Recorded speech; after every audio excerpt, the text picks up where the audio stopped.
Hey there, everyone. I think we're live. Hi, Liz. Hi, Tim. How's it going? It's going wonderfully.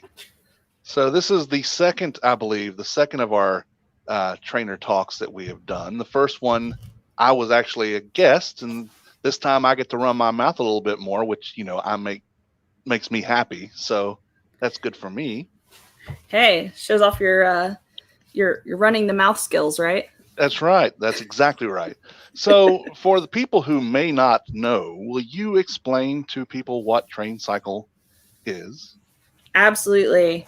So we just launched beginning of September, and so this is still kind of a fresh new thing out of the box, and so it's kind of morphing as we kind of move forward. But the idea is that we are taking professionals in the arts and entertainment industries that aren't necessarily teachers, but may have taught before, but they are out doing their skills and sharing their crafts. They might be on tour. They might be working in a venue, and taking them and interfacing them with education. And so we are kind of the platform where educators or people that are interested in learning a little bit more can figure out how can we incorporate this into our curriculum. And so it doesn't replace everything. It just kind of enhances curriculum that's already out there, or maybe somebody's just interested in taking a workshop on a specific skill.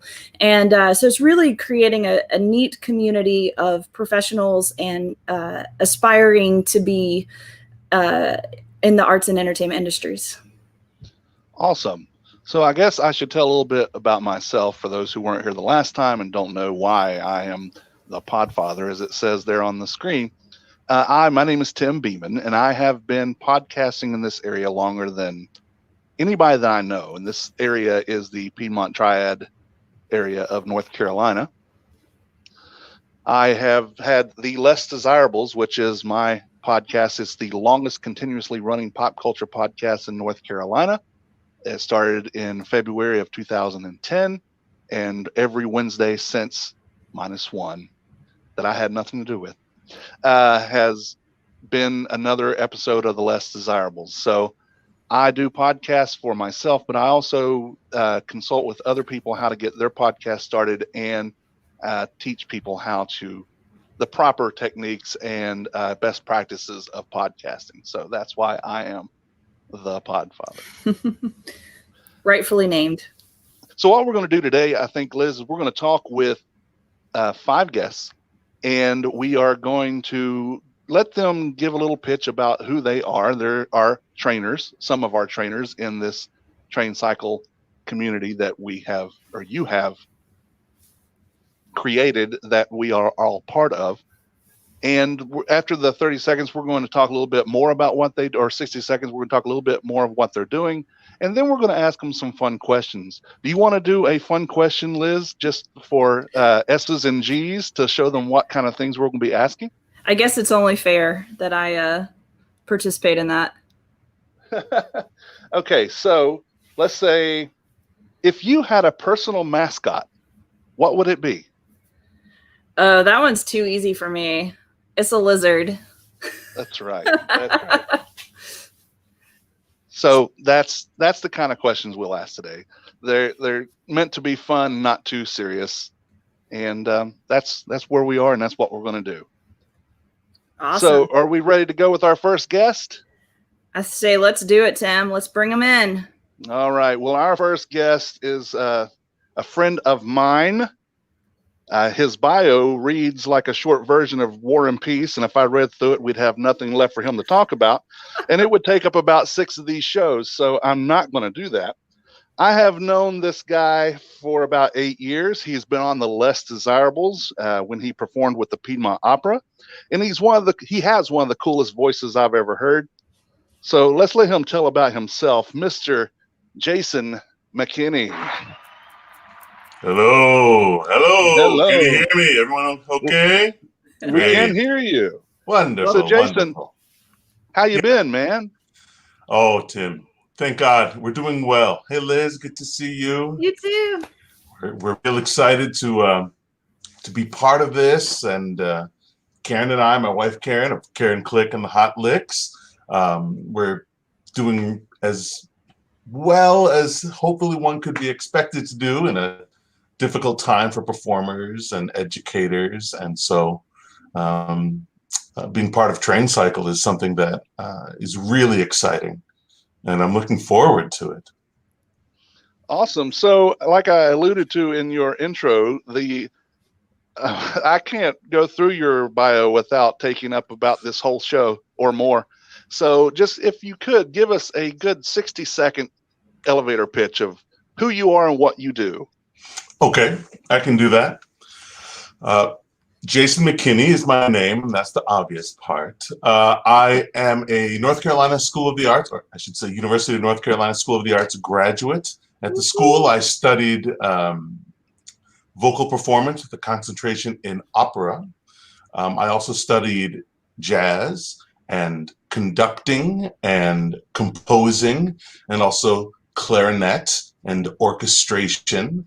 And I did that with the teachers and the wonderful professors emeritus and ones that aren't with us anymore. But I studied there for, well, a while, I'll say, a long time. I didn't really get my degree on time, but I did finally get around to it after experiencing life a little bit. Well, while experiencing life, I performed all over the world as both a singer, but also as a speaker.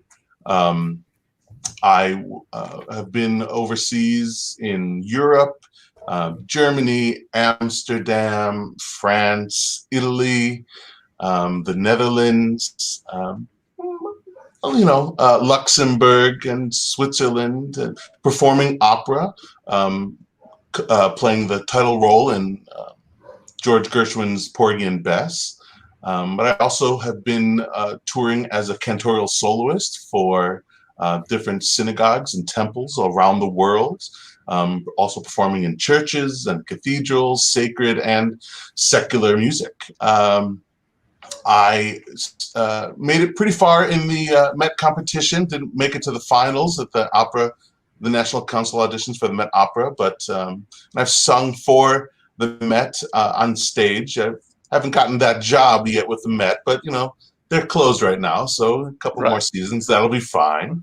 Right now, no one has that job. No one does. But, I keep my ear to the ground and just waiting for that. I studied Judaica and most of my music, the start of my music training in Milwaukee, Wisconsin, then came to North Carolina for the School of the Arts. Let's see, what else? I love to take on musical challenges. I love to learn new music. I love to also create music and create art. And for about the past 12 years, I started doing just plays and acting. It's not exactly where I started my education. My education was mainly in music, but I started doing some drama, doing some plays, doing some biographical plays, and portraying famous people from American history. Malcolm X, John Parker, Frederick Douglass, Martin Luther King, people that I have sort of admired and looked upon in history, in American history. I also did Abraham Lincoln, which is also quite a lot of fun.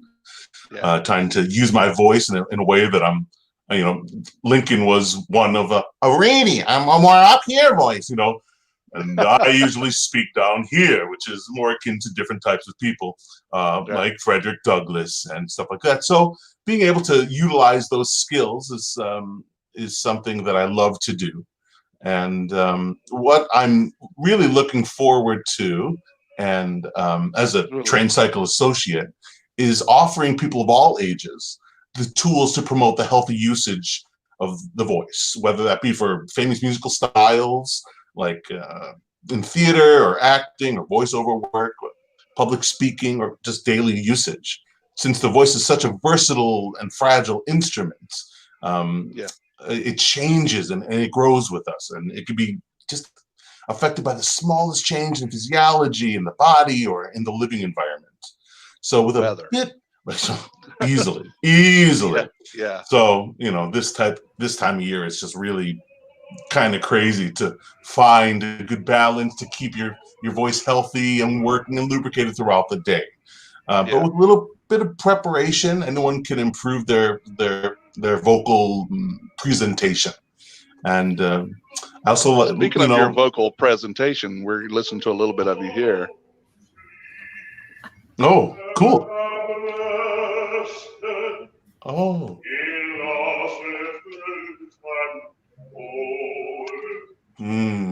La Boheme. Yeah. Giving me goosebumps, Tim. Giving me goosebumps.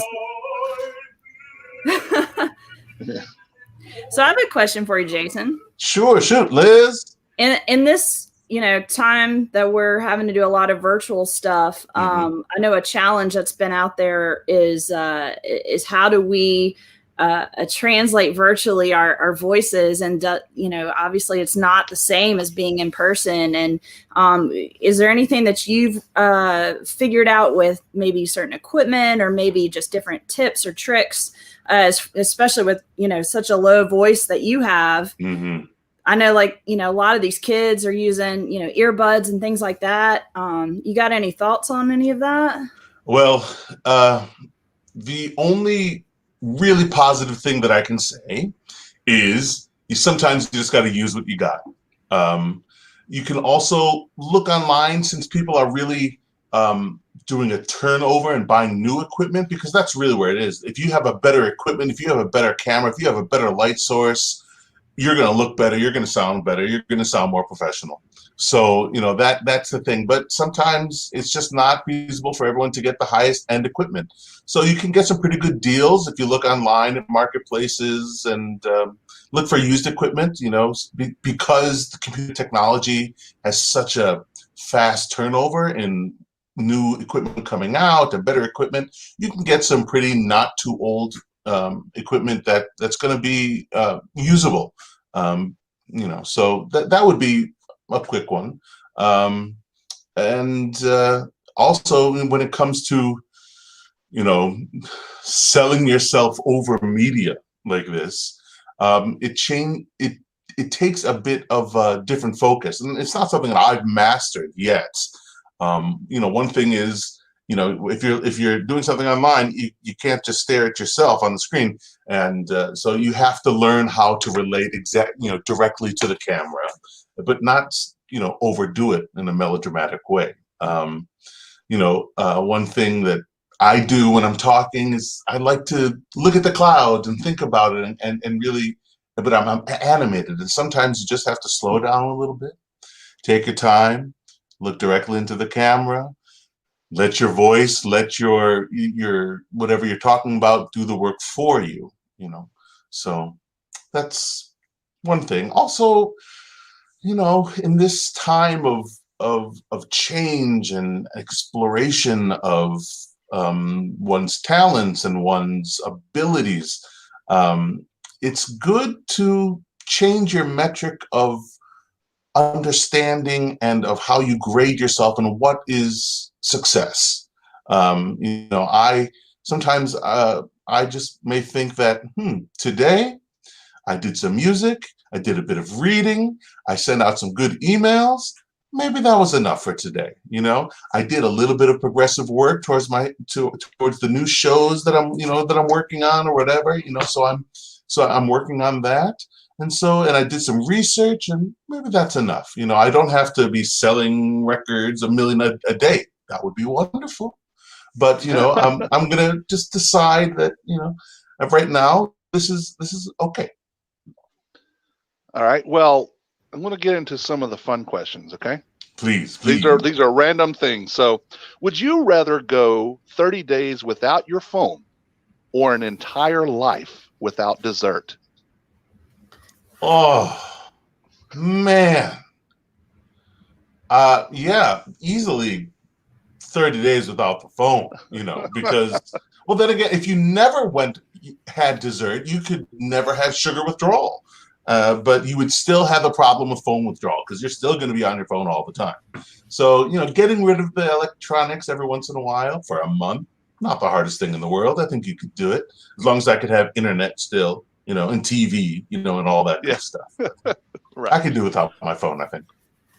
What is your most unusual talent? Balancing stuff on my chin, maybe. That's something I used to do a lot in high school, sort of and juggle a little bit while I was doing it. It got a little out of control, with musical instruments and stuff like that, and heavy pieces of furniture. But A running yeah. chainsaw. Oh gosh, one thing I'm glad I've never owned a chainsaw. I've used them. I've never owned a chainsaw, so I've never had to test my skills in such a deadly manner. Right. Well, if you could give a little bit of life advice real quick to aspiring singers or operatic folk or even musicians at all, from your experience, what would it be? I would say that it is so important to practice your skills and your art in different media, in different ways. Not only do I love to sing, but I love to play piano, clarinet, saxophone, recorder, flute, a little bit of guitar, but I'm not so good at it, but I still try it. I think it's important for vocal musicians to be able to manipulate a physical instrument as well, so they can learn how to use their voice and access their voice and manipulate their voice differently, because they may need to use that in a different on different days for a different character, for a different gig, for a different for a different whatever. So I would say that diversifying your talents, finding ways to get your talent accessed in a slightly different way, not only for your brain, but you never know what you might uncover that you couldn't do before. So, that might be a hit. Awesome. Well, Jason, I'm sure that the people who are getting ready to be trained by you here in TRAINcycle will be getting a world-renowned talent and have the most damn fun that they can think of. Thanks, Tim. So it's been a pleasure talking with you, and we appreciate that very, very much. Hey, Jason, there's a question. I don't know if you can see it on your screen that just popped up from one of our viewers. Do you see that? From Meredith Stevens. I'm sorry. It says, I've heard of acting classes for ballerinas, crossover skills. Is there a specific study that covers singing for the non-musical theater actor? A specific class? I would look at Shakespearean stuff, anything that's dealing with Shakespeare, because in Shakespeare, you learn the art of the language in such a way that you might not always get in opera. It's so you need to sort of learn the history of how that theatrical style of singing really became the epitome of what theater could be, and that was from the Elizabethan times. But I would say that learning a little bit of Shakespeare, learning to do the sonnets, doing some monologues would be really, really helpful for a non-pop singer, because you have to use such a wide range of emotion and wide range of actual physical range of your voice. Yeah, and Meredith Stevens, who posted that question, she teaches Shakespeare, so she says she loves that answer. So she, you hit a home run there. Sweet. Awesome. I didn't just look her up and find out who she was before I said it. No, that was just coincidental. Cool. Awesome. Well, thank you, Jason, for being here with us, and thank you for being part of TRAINcycle. TC. Right, I'm going to trademark that. TC. Love it. Love it. Have a wonderful day. Thank you so much. Great to see you. Good to see you too. Bye-bye. Bye. So, Liz, last time we were doing this, the question for all the TRAINcycle folks was what they were drinking. Are you drinking anything special today? I failed on that front today. I did make sure I was wearing my my Epic, Chucks, and my Hamilton shirt. Got to represent that. But okay, you got the Maker's Mark today. Oh Yeah, dear. Oh yeah, dear. yes. And I'm finishing off this bottle. I was like, I hope that wasn't before we got on here. No, no, That no. got I it. just opened it. I mean, I didn't just now open it and drank all that, but I had just opened it right between Jason and our next guest. Okay. Kaylin says hi. Hi, Liz. Kaylin. So Kaylin I think it's. Sorry, Go I was ahead. going to say, Kaylin was a student of mine many years ago when I was teaching at the Career Center. You say And many years ago, like it was like you're old enough to don't have many want- years ago. she is just graduated from college, so in her lifetime, that was many years ago, and she is an aspiring audio engineer, and that I've really enjoyed watching grow up and working with. So anyhow, go Kaylin. Oh, and Danny Slaughter's got his chucks on too. Yes. All right, so it's now time for our next guest. This fella, I also know he worked hard in the corporate arena, being promoted up to executive vice president, which landed him in several publications. He found himself on the cover of Network Journal, where he was awarded one of the 40 under 40 honors, which is the top 40 African American executives in the country under the age of 40. We welcome to the show Mr. Scott Abdul Salam. Long time no see, buddy. Oh my God, exactly. When I saw the Podfather, I knew it was about to be a great time. So it's really cool, man. Yeah, long time no see. It's good to be here. Definitely, whatever Liz is doing, Lizard, we trying to support, because she has supported us in the past. So it is so cool to be here. And I actually, Jason, man, this dude has a great voice. Yeah. Me, terrible voice. Him, amazing voice. Yes. I don't have any videos of you singing, so I can't play those. So how's Scotty and the girl? Oh, to me, everyone is great, man. He graduated from Page High School. So he's 18 years old. Believe that, Yeah, and Trey just did from Parkland and is in culinary school right now. Really? Yeah. Love the culinary artists. Liz remembers my little kids when they were running around Salem College, and now they're freaking huge, It's crazy. driving and everything. It's crazy. Oh yeah. It's so crazy. Scott, tell us in about 60 seconds, 90 seconds, however long you need to take, about what you do, how you do it, and what you bring to TRAINcycle. Well, one is, first of all, it's just amazing to have the opportunity to be a part of TRAINcycle. Number one, I think that anytime we have the ability to help others hone in on their craft, I think that's important. And it's an obligation for those that have the gift. I believe creativity is a gift. You can teach technique, but creativity is a gift. So we have to cultivate that gift. I grew up in New Jersey, mainly, I'm from the North, I was born in Massachusetts. Attended school in North Carolina A&T as an engineering student, architecture engineer, in art design.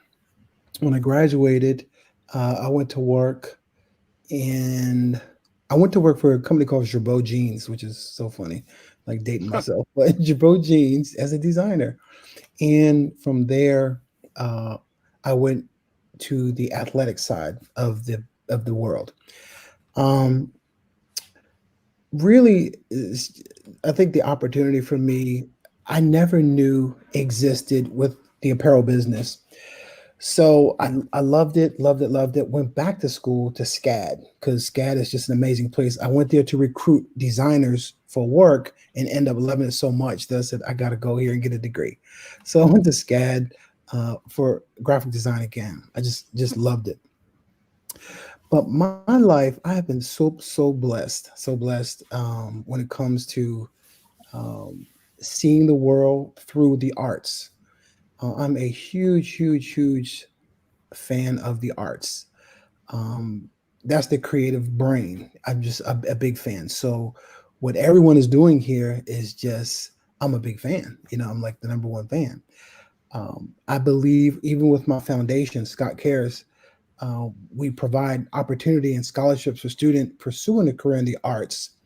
But probably more importantly, help cultivating them in a way that they can see, hey, buddy, they can see their talents come to fruition through our associations, like Liz, like the Podfather. So they can say, hey, I want to be like that. And so it is our obligation to say, I'm going to help you get to that. Culinary arts is a very, very competitive field, but culinary arts is amazing, and we provide scholarships for students who want to pursue those areas. Anything that use the creative side of your brain, we want to be there for them. The only challenge, some of the challenges that I used to um, come across when I would interview students would be, I would go to the high school and say, okay, I'm here to see the kids, they fill out our application, and the guidance counselors set us up in a room, and then they come with these amazing portfolios. And then you're like, oh, wow. So what do you want to major in? Business. I was like, why? My mom told me to. And so my job is not to get in between what the mom and the child had conversations with, but I said, did you let your parent? No, I can't do that. Did you let your parents see your portfolio? Like, it's amazing. And I feel so bad because some parents are uneducated on the heights that you can go in this arena. And I feel blessed to be able to have helped those reach their full potential. But I think through TRAINcycle and just through other things that we're going to do, I'm sure we will, because Liz is part of it, so it's going to be pretty dope. I know it's going to be great, especially for those kids that look in the direction of voice, costuming, art management, graphic design, scene art. You know what I mean? Like, this is like what I want to do. I just don't know how to do it. Well, we're going to teach you how to do it, and we're going to show you how to do it. We're going to guide you how to do it, and we're going to help you do it. And that's why I'm super happy, stoked to be here. Don't really like to talk about what I've done, but I love to say where we're going. That's pretty dope. Yeah, absolutely. So, Scott, what were some of the, if you want to mention them, you don't have to, some of the brands or something that you have worked for in your climb up the ladder, if you will? So I've been super duper lucky. I worked for Jabot Jeans. Oh, no. Square, remember the Star Jackets? I worked for N1 Basketball. I worked for the NBA. I worked for Mitchell and Ness. Everyone heard of New Era hats. Freelanced even for Gucci and Gucci Ferragamo. So I worked with some Rockaware. I worked with some really cool brands, Playboy, Wilson, and Spalding. So I've worked with some pretty big companies, and even was pretty successful once I left the corporate side and did it on my own, because I figured, hey, you know what? They have imparted me with the knowledge. Let me just do this for myself. Right. And, because there's also kids out there that are entrepreneurs that we need to help cultivate too. You got a lot of people out there that have the talent and even have the business plan. You know what I mean? So we just want to be able to help them. Did you design for any of these companies? Tricky Patterns? I have, actually. I designed for all of them. And that's what my job was. It's so weird though, when I graduated from A&T, I went through, I worked at health techs while I was at A&T because they were under the VF umbrella. So I designed kids' clothes, like children's clothes. And your ego as a college kid to see your stuff on TV doing a commercial, you're like, oh my God, look at my stuff. It's pretty cool. And then to actually work for the company and meet Maritain and Francois, whose name is on the jean, then you'll see all these people who want to wear these clothes, and you're like, oh my God, this is crazy. And now everything that you touch and design, you see it in stores. So when you go to a store and you see your product that you designed, a season ago, or you're just like, this is amazing. And I know that you all feel the same way. That you have found your passion when you will do it for free. So my job that I had was so amazing. But the icing on the cake was, oh, you have a check. I'm like, really?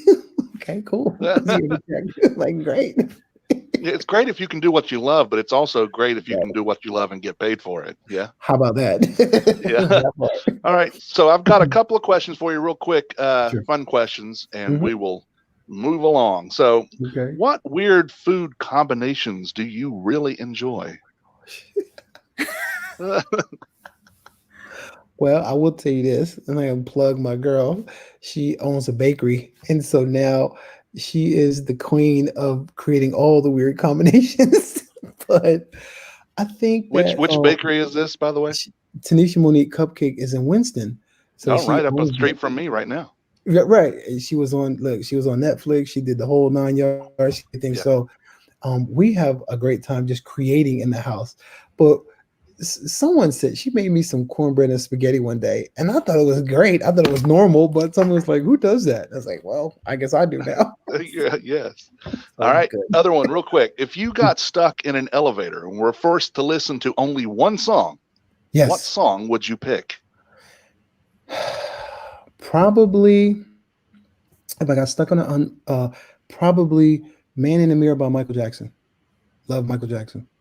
Love There you Michael go. Jackson. Mm-hmm. So real quick, daughter's friend is interesting in nothing but props. Okay, we'll get to that in a minute. But Okay.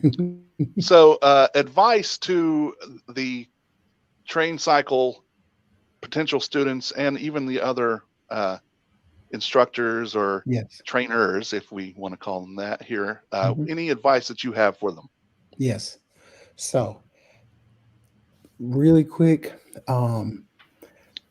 a lot of times us creative types have this thing called we want to be perfectionists, right? Um, and you have to realize two things. Every piece is not a Picasso piece because you are not your customer. You know what I mean? So you have to design for someone else. So you have to have the ability to remove yourself from this situation and create for someone. Realize that shit happens. And hopefully I can say that word. Shit happens, but you can always go back and correct something that is not the way you like it. I think that with the training cycles and the potential students that we see, give it your all. Give it your all. Make sure that that you are true to yourself and true to your truth. Because a lot of times people, social media really messes us up, to be honest with you. Like these likes and all this other stuff, you don't even know if your stuff is good or not. You got a like on it, so I guess it's good. But really, you need to be true to your craft. And I tell everyone this, make sure that practice how you play. If you really want to do this, you'll do this in your spare time. You'll practice doing this. You know what I mean? It's like you don't want to say, hey, I'm doing voiceover, but you never, ever, ever get in front of a mirror. You never play on the microphone. No, you need to practice this exactly like you want to be. Practice what you want to be. And that's what I do. Trust me, I talk to myself all day long. I'm sure you do. I got a computer I'm on my computer all the time, designed for everything. Hence this. Hey. I was getting ready to say, give Scott the shout out. He put our little flyer together for us there. And absolutely. Yeah. And huge shout out to Scott Kear's Foundation. Tim, I don't think Liz knew my skills. One day she asked me way back in the day, can you do this flyer for me? I'm like, sure. Here's my logo, little lizard. Hook that thing up. She framed it. Beautiful. Yep. Gorgeous. I have it framed twice, actually. It's still one of my favorite pieces. Awesome. Well, Scott, we look forward to seeing what you do with TRAINcycle, and we are so glad you are here with us and you're with us today. And Absolutely. we thank you so much for your time to talk with us. Absolutely. So good to see your face. Yes, I'm here. Let's go. Let's do it. Thank you, guys. You take care, right? Take care. Thank you so much. Mm-hmm. All right. That was fun. I hadn't seen him in a long time. That was really good. I haven't seen him in a while. He had, I think, moved away. And a couple years ago, I was working on stage setting up for Jazz Fest. And I hear this, Liz! And Scott's like standing at the edge of the stage like, I'm back. Let's get together. And I was so excited. Anyhow. Yeah, I met him. Our kids, Scotty and Trey, my son and his son, were at Diggs Elementary together. So it was pretty cool. So we ready for the next guest? I think so. If my schedule shows correct, we are going to be talking with a mastering engineer who's also at the Restoration Center manager at Air Show Mastering in Boulder, Colorado. Her work encompasses studio albums, live recordings, reissues, and compilations across an array of formats, old and new, and a wide variety of genres and styles. I don't want to read too much more because I don't want to give away anything that she might talk about in her 60-second. Ladies and gentlemen, welcome Anna Frick. Hello. Welcome, Anna. Hi. How's it going? Good. How are you? I'm doing well. Aside from, Colorado hanging right now. Oh, yeah. You're safe, though, right? Yeah. For the most part. Yeah, it's a little smoky out, but we're getting by. Yeah. Good. So, Anna, talk to us in a 60 to 90-second commercial, if you will, about what it is that you do outside of what I've already read. You can embellish on that because I was trying to keep it general while giving some information. So whatever you want to tell us about you and why you are good for TRAINcycle. Yeah, sure. So I'm a mastering engineer. And so for people who don't know what that is, I put the final touches on albums and tracks before they go out to, your streaming services, your CDs, your vinyl records, that kind of thing. So I'm the last ears on everything. I'm making all the adjustments. So it's going to sound great on your home stereo, on your car stereo, on your earbuds. Everywhere, and then sequencing the record and making it shine and making sure it's loud enough for the marketplace and all that kind of thing. And then I also, you mentioned the restoration stuff. I do a lot of work with old audio formats. I kind of geek out on that. We've got a whole suite of old audio equipment that we use pretty regularly at the studio. So everything from stuff that you find in your grandmother's attic to universities, special collections, and that kind of thing. We're digitizing them, bringing them back to life, releasing them to the public when the contract warrants that and that kind of thing. But making sure they're all preserved is the goal. So. I geek out over that stuff myself. I have put 2 albums out, and we had ours mastered at Studio B in Charlotte by Dave Harris. Yeah. But he is a fantastic dude as well. But I have to ask you, you were talking about sequencing, track sequencing, all that stuff. I have been contending for a while that with this culture we're in now of singles only and not albums, do you think that the actual sequencing of track listing is a disappearing art? I don't think so, because I think, when you create an album, you're creating a cohesive piece of art. And so, it can be a different concept from a different record. And so you want those all to flow together. And at the same time, you want to respect, that the marketplace right now is also definitely oriented towards the single. And you want those single, like any song, extrapolated from the album is going to sit well in any playlist on a streaming service. So it's a hard line to like kind of balance on, but it kind of comes down to the client, and what they're looking at doing. If it's a concept record, then we're looking at sequence. If it's a single, then we're looking at it as a single. That's placement. Yeah. So because I love track sequencing. I love to see how, because with the 2 albums that I was in the band that we put it out, it took us a week to decide on the track order, because we would actually stand in the studio in our our practice studio, and go through the end of one song and to the beginning of another just to see what the transition sounded like. Playing it ourselves, and we're like, no, that just doesn't work, and we know this has got to be the opening track, and And even though they were both released on CD, we did it like what would be side 1, side 2, like we were putting out an actual LP. So that stuff I just totally geek out on. Yeah, I mean, it's an art in itself, like how you're going to sequence it. You know, I've gone so far as like being in the studio with a client and saying, you know, what would work really well here is if we had some birds chirping in between the two songs, and like gone outside and recorded some, you know, birds chirping outside, and then brought it back into the studio and loaded it in, and that became the transition. And it, you know, it was like the perfect thing. So, you know, you can do all sorts of fun stuff with the sequence. How long have you been doing this? I studied audio, music business and audio production. I graduated in 2003, and I've kind of worked in all sorts of different avenues. I did audiobook editing for a while and that kind of thing, but I've been in mastering for about, going on 12 years now.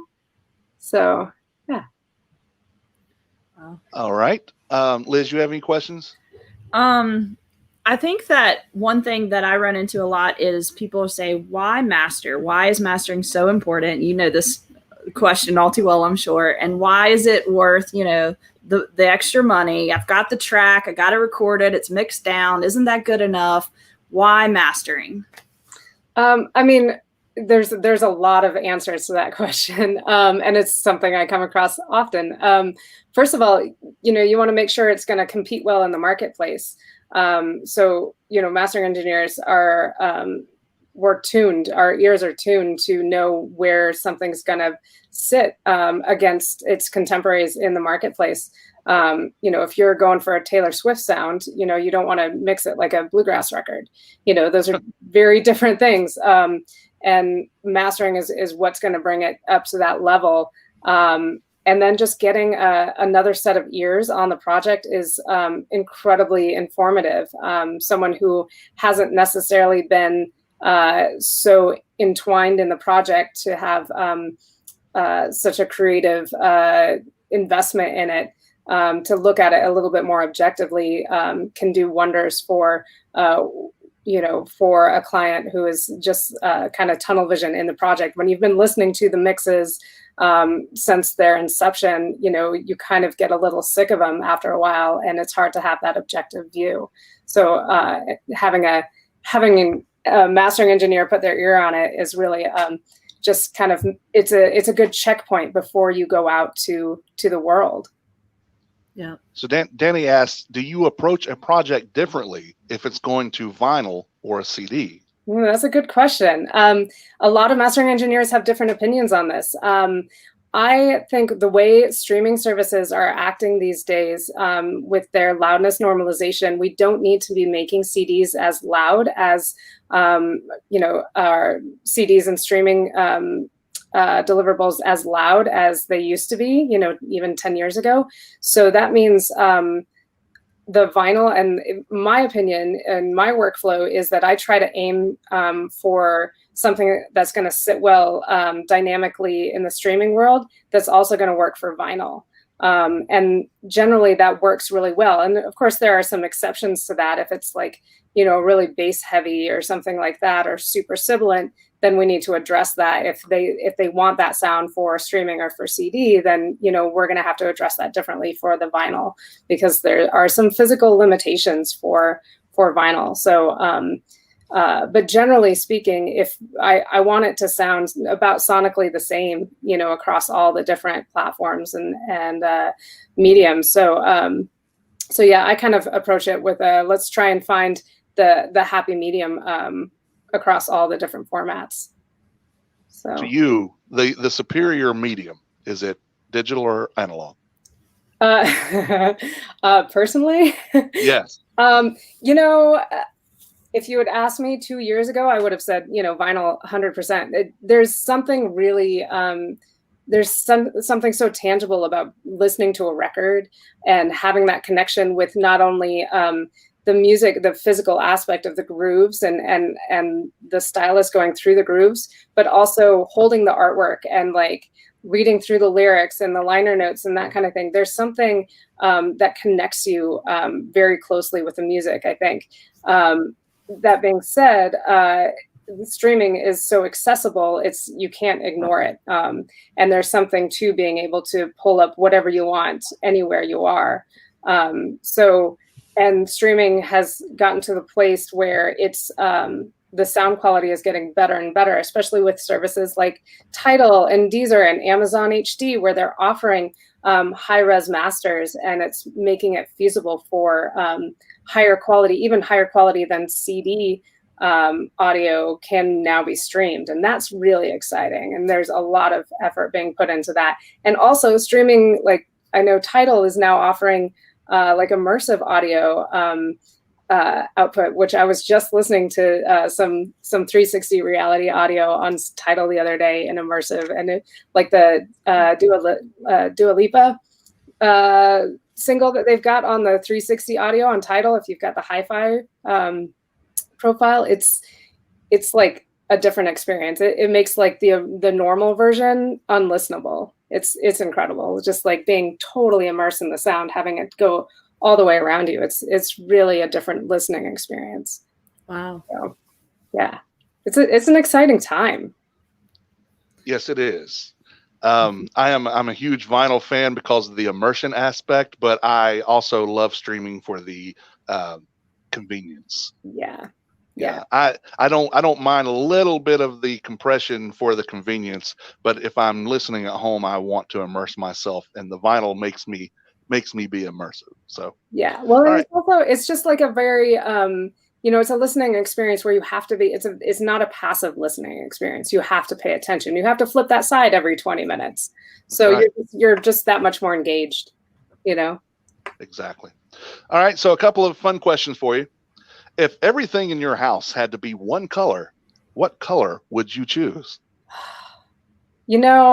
Counting Crows are one of my favorite bands, and they have that lyric, "Gray is my favorite color." So I'm going to go with gray. All right. Good answer. What's something that you've never been able to do well? Wait tables. I am terrible at waiting tables, which is why I try to tip really well, because I recognize that is not a skill that most people have. I definitely couldn't do it either. Yeah. Yeah, my wife tried it, but she got into the game like when she was 35, and that's way too late to start doing that. So. Right. Well, Anna, what's the last thing we ask is, what advice would you give to the people who may be interested in taking your training? I don't want to say class, that being trained by you, or even the fellow trainers that you will be training with? I would say take care of your ears. I've got custom earplugs that I wear. I love live music, but if I were to go to shows as often as I do and not protect my ears, I wouldn't have a career. And Liz can speak to that, I'm sure too. Protecting your ears is super important. And then listening to as much different music as I can, like just keeping myself agile around all the different genres and what they sound like and why they sound the way they do, and what people like about them. I think that is really important, is just to keep your chops up on what's current and what sounds good and why it sounds good and why people like it. So awesome. Well, Anna, thank you so much for being here. Thank you for all that you are going to do for us, all that you have done already. And we look forward to seeing what it is that you, the minds that you help mold for the future. Thank you. Thanks so much for having me on. I'm so excited for this. Yep. Excellent. We'll be in touch soon. All right. Yeah. Sounds good. Thank you. All right. So that was fun. I am an avid record collector, and I've always been interested since sitting and watching Dave Harris do those CDs. Just the magic that he was able to produce from, even because I had Mitch Easter as a producer, and that they were already done well. Then he made them even more magic. So Yeah, That I was always cool. tell people that if they can, like, sit in on a mastering session if you've never done it before, because it, even just being in their room and you hear things, you're like, wait, that wasn't there when I turned this in. Like, Yeah, right?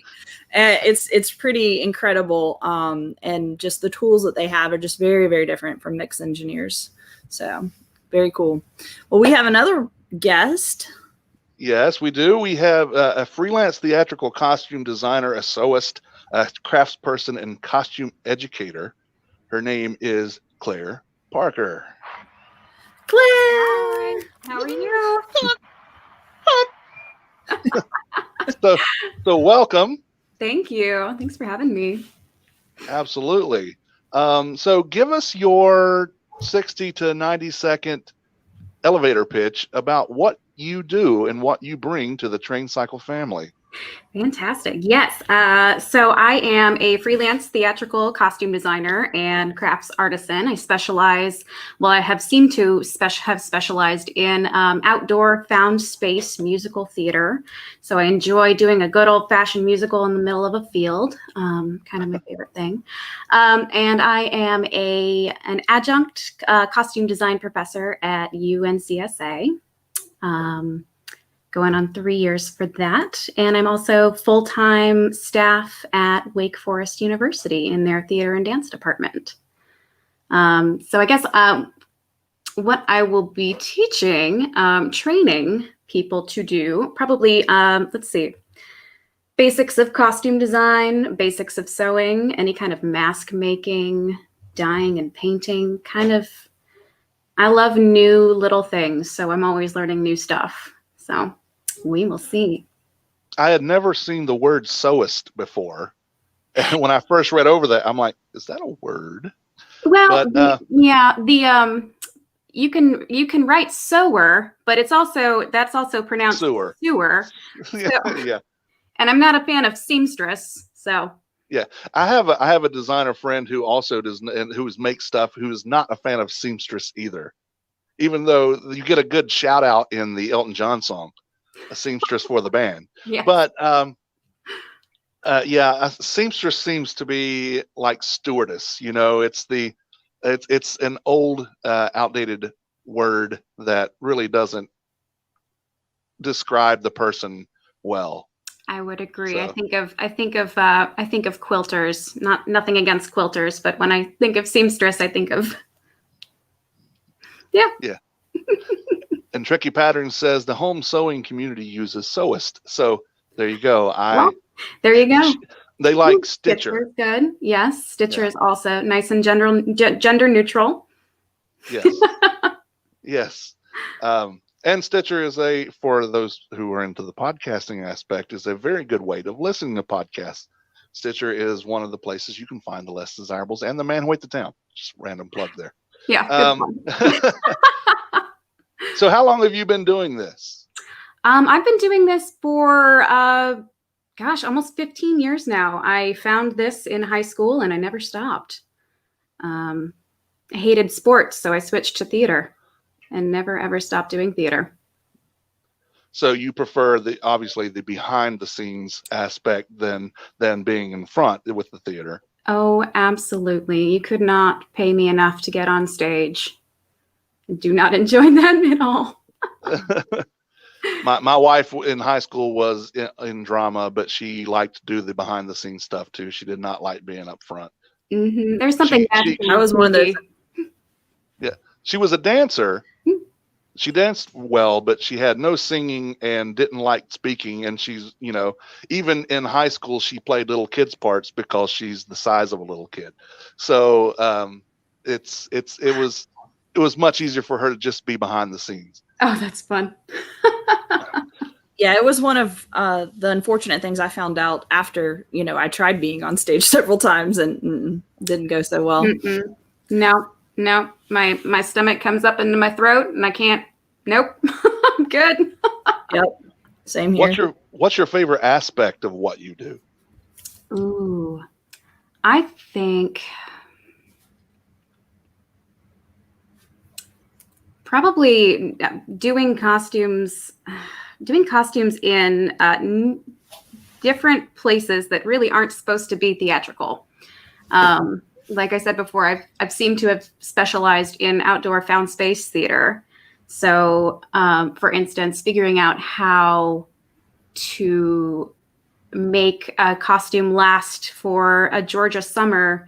It's going to be a 6 to 8 week run with multiple washings in a day. So I think interesting problem solving is probably my favorite part.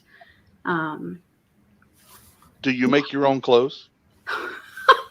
Oddly enough, I made this thing I'm wearing right now. It's not a usual thing. I usually hate sewing for myself because I do it all day and don't want to come home and sew. Yeah, I totally get it. Yeah.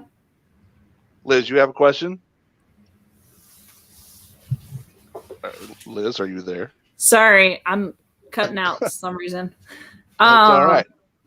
I'm interested in the word craftsperson. So when you think of crafts, what kind of falls in that category? Is that similar to props, or how do you define the difference? So I feel like crafts is kind of the bridge between props and costumes. So kind of accessories like belts and bags and parasols and mask wear and hats. So kind of things that could possibly come off of the actor during a show, but maybe not something that a traditional stitcher or sewist might know how to do.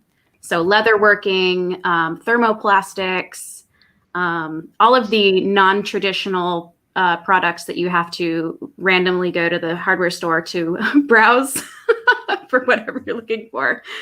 So kind of the off the beaten path costume / prop things is what I would define crafts as. Okay. And that's honestly, it's my favorite. Crafts is my favorite. You get to use all sorts of weird stuff. I love confusing the people who work at Lowe's Home Improvement. They ask what I'm there for, and I say, I don't know if you can help me, but thanks for trying. I don't think it's hard to confuse them. No, I don't think you're wrong there. You ready for a couple of fun questions? I say fun. This Sure. first one may not be fun. How much would someone have to pay for your little toe? Ooh, I don't know. That's important. Yeah, kind of keeps you on balance. 10 million. 10 million. Okay. So you wouldn't be in The Big Lebowski then. So, so what do you think is the most unpleasant sounding word? Moist. I was gonna say that. Yeah. My sister every Thanksgiving says, "May your turkey be moist and may no one tell you that it is." Gross. Yeah. It's not a pleasant word at all. No, Yeah. thank you. So, Anna, the last question that I have is your advice to anyone who may be taking your training or any of the other trainers on TRAINcycle. Well, at least for right now, I would say be really kind to yourself with your motivation or lack of motivation. And the fact that people are here watching means that they're reaching out and excited to learn. And I would say that's a fantastic step. And to also stay curious and look for answers and inspiration in new and interesting places that you might not think of. Awesome. But mostly to stay positive and be nice to yourself because it's a rough time. Or as I use the Bill and Ted philosophy in life, be excellent to each other. Yes. Claire, thank you so very much for being with us, for being a part of TRAINcycle, and for being you, because you seem like a very lovely person. So thank you. Good You're to see welcome. you. Bye. Thank you, Claire.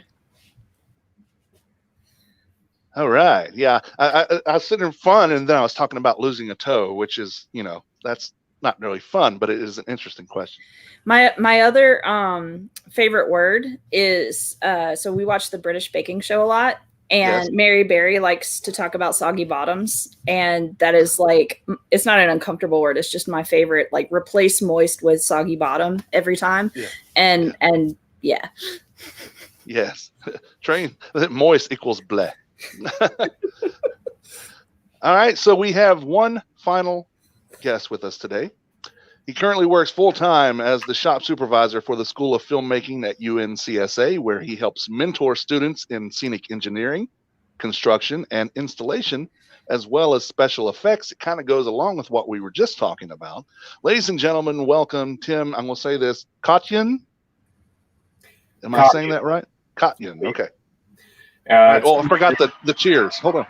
All right. It's Hungarian origin, so the Y is like an E. It's Katian, or Katian, okay. Country be Kotian. Whenever, I'll be honest with you, I tried to look it up earlier and it said Kotian, and I'm like, I don't know if that would be right. So, Cotton. We are in the South. we are in the South. I try to stay away from the cotton. So give us your 60 to 90 second elevator pitch about what it is that you do and what you bring to the TRAINcycle. So I guess I'm here to help represent scenic technology and fabrication. So I graduated College of Charleston back in the 20th century sometime with a degree in theater, technical design and production, which was actually a degree from Folly Beach and Spoleto, for anybody that knows College of Charleston.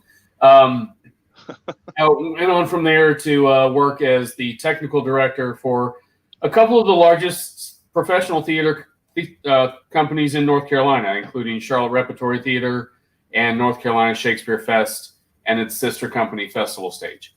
And these days, as you pointed out, I am one full-time job is as shop supervisor for the film school at University of North Carolina School of the Arts, where I help mentor my students in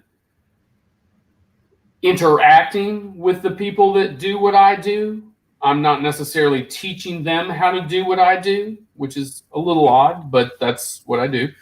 And then I also help run Majestic Scenic, which is this right here, with my fiance, Jessica Holcomb, who is an amazing scenic charge artist and the CEO of our company. And we are a full-scale scenic design fabrication company based here in Winston-Salem, delivering globally. So there's your nickel tour. So you've done things with like Netflix. Yes, we did a couple of Netflix specials last summer before all the pandemic shut almost the entire entertainment world down for a good hot minute. We did Dion Cole's special in Charlotte at the Belk Theater, and we did Patton Oswalt's special at the Night Theater, also in Charlotte, which you can look up and watch both of streaming, and are beautiful shows. We got a lot of accolades, particularly for the Patton special. It was a much larger physical production build than most of the Netflix specials. He gives a little bit of a shout out with the oval ellipse deck that we built for him. He wanted to engage a shape war with Dave Chappelle, and we said we would support him in any of his endeavors. We also told Dave we would support him, so we play both sides with that. All right, why not? Yeah, absolutely. So you have worked on films such as The Patriot, Deceiver, and The Ultimate Life?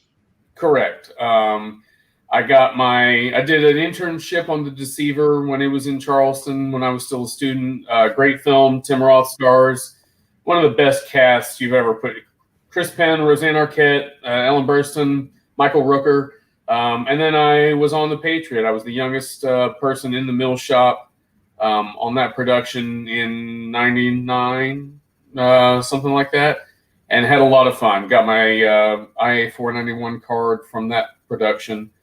And have gone on to day play with other shows as they've come along with other freelance opportunities, like what we do up at Tate Towers with some of the global touring shows like Lady Gaga and Elton John and Cirque du Soleil and some of those guys. What's your favorite aspect of all the things that you do? I like making weird crap. I do. I want a big sign above my shop door that basically says, we make the normal seem weird and the weird seem normal every day. That's what I love to indulge in. That's what I love to show other people how to do. Because at the end of the day, that really is the root of what we do. We take the mundane and we make it seem out of this world, and we take the absolute insane and make it seem completely normal. And that gives me a lot of drive for I love to make stuff. I love to create. I love to put things together. I spent hours with Legos as a kid and erector sets and Tinker Toys and all that crap, and building dirt piles and, forts in the backyard. That's where I guess a lot of this stemmed from for me. And, I try to explain to people that, like, when I was a kid, I'd get a Lego set and I'd see a picture of how it was created or what was supposed to be created, and I'd have the parts in a box. Now I get a picture from a designer, and I have to figure out how to make the parts that go into a box, that get trucked to another place to go into another box and get set up by a bunch of people to look like a thing and make a bunch of really entertaining or talented actors, performers, singers, whatever, look great on stage. That. So Tricky Patterns asks, what is your favorite thing you have ever built? Oh, Lord. Favorite's hard. I have a horrible time with favorites. The universe knew this. That's why they gave me twins. I can't pick one of things. It's impossible. I really, so one of the most difficult projects I ever worked on and was fulfilling was a revival of The Miracle Worker that we did in Charlotte years ago that starred Hilary Swank. It was supposed to go to Broadway. It did not. There was a big issue with a war that broke out, and Manhattan was code orange, and they couldn't bus school kids in, and blah, blah, blah. But that was an insane show. I built a Broadway show in 6 weeks to tour. I also, every time I watch The Patriot, I built a cross that's on the altar in the church, and that was a rush project that was brought to me by the shop boss. He was like, "Stop what you're doing and make this thing needed on like 14 hours ago." And I said, "Oh, okay, yeah, sure." And so when I did, center slow pan across the screen before all the people get burned, I did that. I did that in like 5 minutes. The favorite, honestly, though, to be perfectly honest, the favorite stuff I build is for friends and family. Right. I've built furniture. I do a little commission work, but mostly when I have free time, I do stuff for people that I love, for gifts, for big life events, weddings, holidays, stuff like that. Headboards and other odd pieces. So those are mine. I guess if I had to say favorites, those are my favorites. The stools in our kitchen upstairs. Yep. Tim built those as a wedding gift. I consider myself the preeminent matchmaker of triad relationships. I think I'm to blame for Liz's marriage. I may be partly to blame for Claire's relationship currently. I don't know. Just throwing all that out there. So if you're having a struggle with finding a life partner, we can talk. We can go out for coffee. You can buy me an Irish whiskey. We can do whatever. Just my door's open. My porch is available. You come see me. We'll build something together. It'll be beautiful. All right. So I have a couple of questions for you. Sure. The hot dog, is it a sandwich or no? Yes. No. No. Yes or no? Yeah. Maybe. All right. The hot dog itself is a stuffed wiener meat. No, I wouldn't call it a sandwich. Just because even though it's stuffed in bread. Just because you're between the buns doesn't. No. But I do like chainsaws. Okay. All right. So and bacon on ice cream. All right. So what's the most awkward thing that happens to you on a regular basis? Oh, this could go somewhere. Getting confused for Lars Ulrich. Back in the day, anyway. When I was He does this, right? Matthew Broderick a lot too, but yeah, no, that'd probably be a safe answer. So I'm going to ask you one last question. 2 questions. One more, a funny one. I'm going to ask you the same question I asked Liz at the very beginning. If you had a personal mascot, what would it be? A starfish. I don't know. Why a starfish? Actually, it'd probably be like a raven. If I had to, I get really easily distracted by shiny things, and I like to fly around a lot. So I think that makes sense. It's a good answer. Sure. Raven, So and Allan Poe and Celtic mythology. So that covers all the bases. I'm with you on the Celtic mythology. Sure. Absolutely. Morgan, Yeah. So, what advice would you give to anyone who may be looking for you to train them in the TRAINcycle family, or any of the other TRAINcycle trainers? I find there's a few things that I hold dear philosophically. One of those is buy good tools. Whatever your craft is, don't put your money in crap. Don't go to Harbor Freight. Don't go to, you can get deals are different than crap, and you have to be savvy. And I think the advice of a mentor / expert can help in that regard. But especially in my world, I see people constantly buying cheap disposable crap, and your craft is driven by the quality of your production, and whether that's mics or jigsaws, you get what you pay for in a lot of the regards still in different contexts of the world. I'd also try your best safely, especially right now, and kind of alongside that, go big. Just go big. If you're gonna screw up, you're gonna screw up. But whenever I've taken on a new skill, I've always tried to shoot for something that seemed ridiculous to some degree, because it made most of the things I tried after that seem easier. Yeah. So just throw it out there, I mean, especially if you're just learning something, whatever, just go big, try it, shoot for the stars, and do your best safely. Awesome. Well, Tim Colligan, I am so glad that you are part of the TRAINcycle family. I appreciate that you have come to talk with us today. I know you're going to do fantastic things with those that you train here and abroad, outside of here, abroad, wherever. And we really do appreciate you coming in. And well, thanks for having me. And thanks for getting Liz hitched. That helps. Somebody had to do it. No, I'm so happy for both of them. They're some of my best peoples. Thank you, Tim. Bye, you guys. Bye. So, Liz, there ends another pretty awesome TRAINcycle Meet the Trainer session. How can people, if it looks like it's on the screen, but tell people verbally how they can find TRAINcycle if they want to use services or if they want to become a trainer? Absolutely. So visit us at TRAINcycle.org. And if you're interested in looking to become one of our trainers, you can go to the trainer section and become a trainer.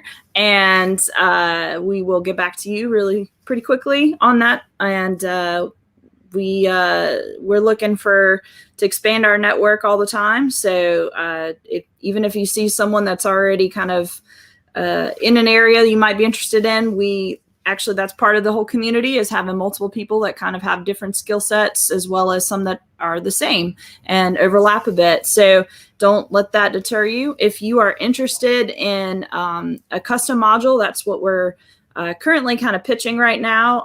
Basically, anything that you are interested in, we can discuss with you and set up a budget and set up kind of something that will work specifically for what your needs are and put together a proposal for you. So all of that option is through our website. And soon we are actually going to start in January sort of a virtual conference series. And so we will pick a weekend each month and we will focus on different trades. So in January, we are doing audio, both live sound, sound design, and audio studio recording. And so be looking for that. I don't have more than that at the moment, but we will be. Does podcasting fall under that category? I think we're gonna put podcasting in with the film stuff, which would be its own thing. But yeah, I mean, we're trying to kind of categorize things and mix and match and do some different stuff in there. But don't worry, I'm used to podcasts being its own outlier. It's never in a proper category. Well, I like with film because it can go with voiceover stuff and things of that nature as well. Oh yeah. So speaking of podcasting, if I can, I think one of the pluses of being the host here for today is I get to plug my stuff. I am Tim Beeman, the Podfather. I am the host and creator of The Less Desirables, which is, again, the longest continuously running pop culture podcast in North Carolina.